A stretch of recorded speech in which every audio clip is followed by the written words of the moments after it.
В Якутске загорелся маршрутный автобус номер 19. По сообщению МЧС России по региону, в 5:29 вечера поступило сообщение о возгорании автобуса на проспекте Ленина. На место были направлены сотрудники МЧС. По прибытии было установлено, что водитель самостоятельно ликвидировал возгорание с помощью огнетушителя до прибытия пожарных. Погибших и пострадавших нет.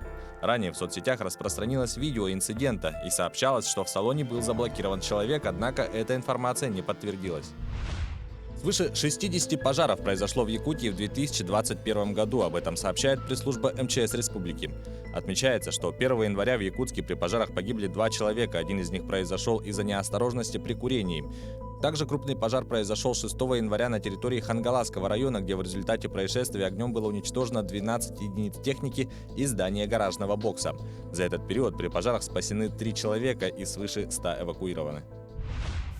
В Усалданском районе полицейские установили подозреваемого в краже охотничьего ружья. Оперативники выяснили, что к преступлению причастен 47-летний мужчина. Осенью во время совместного распития спиртных напитков в доме у своего знакомого подозреваемый заметил, что под стогом сена спрятано охотничье ружье и решил его украсть. Злоумышленник похитил и перепрятал оружие, а через некоторое время продал его за 4 бутылки пива односельчанину. Тот, в свою очередь, продал ружье жителю Устьянского района за 20 тысяч рублей. В отношении 47-летнего мужчины возбуждено уголовное дело. Также уголовное дело возбуждено в отношении второго фигуранта, сбывшего ружье жителю Устьянского района. Следователи завершили расследование уголовного дела по обвинению ранее судимого жителя города Удачного в убийстве женщины. 21 октября прошлого года мужчина выпивал со своей 52-летней соседкой по общежитию. В ходе застолья между ними произошла ссора, вызванная агрессивным поведением женщины, на почве чего у обвиняемого возник умысел на убийство соседки. Мужчина повалил потерпевшую на пол и со значительной силой множество раз ударил строительным молотком. От полученных травм потерпевшая скончалась, а обвиняемый уснул на месте происшествия, где и был обнаружен пришедшим на шум жителем одной из соседних комнат. В ходе предварительного расследования обвиняемый признал вину в полном объеме и дал следователю показания об обстоятельствах совершенного преступления. Житель Сунтарского района обвиняется в незаконном приобретении и хранении наркотиков без цели сбыта, совершенное в крупном объеме.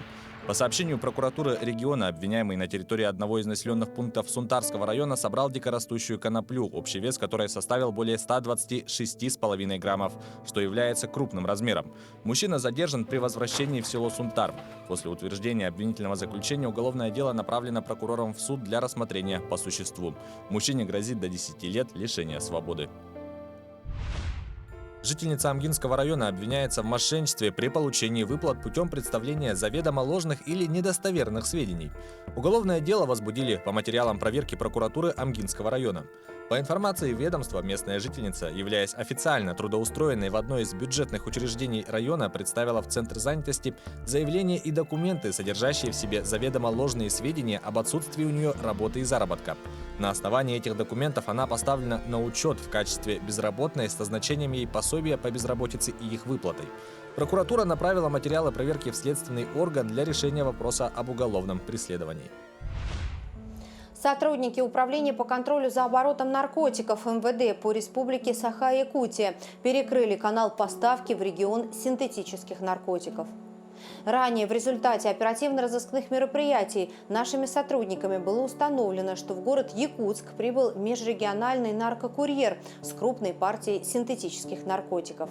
В течение нескольких дней оперативники осуществляли наблюдение за ним и задержали в арендованной квартире.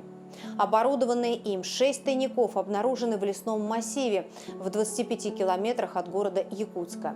Свертки с кристаллами белого цвета были изъяты и направлены на экспертизу. Исследование подтвердило, что изъяты наркотические средства синтетического происхождения общим весом почти 3 килограмма, что составляет около 3000 разовых доз. Следственными органами полиции возбуждено уголовное дело по признакам преступления, предусмотренного частью 3 статьи 30, частью 5 статьи 228 прим. 1 Уголовного кодекса Российской Федерации. В отношении подозреваемого избраны меры пресечения в виде заключения под стражу. Камера на шлеме полицейского мотоциклиста запечатлела драматическую погоню в Лиме.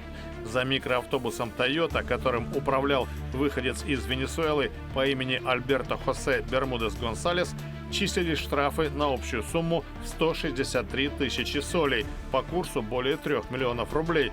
Машина стоила дешевле.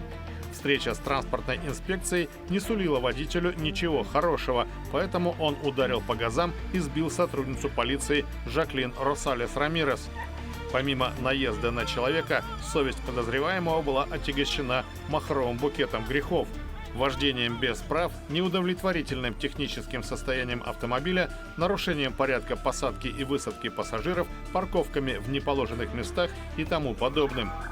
Погоня завершилась задержанием подозреваемого. Его положили лицом вниз, чтобы не позволить снова броситься на утек. Как выяснилось, микроавтобус принадлежит некой Глории Басан-Диас. За последние 7 лет за рулем Toyota находились, по самым скромным подсчетам, 7 человек.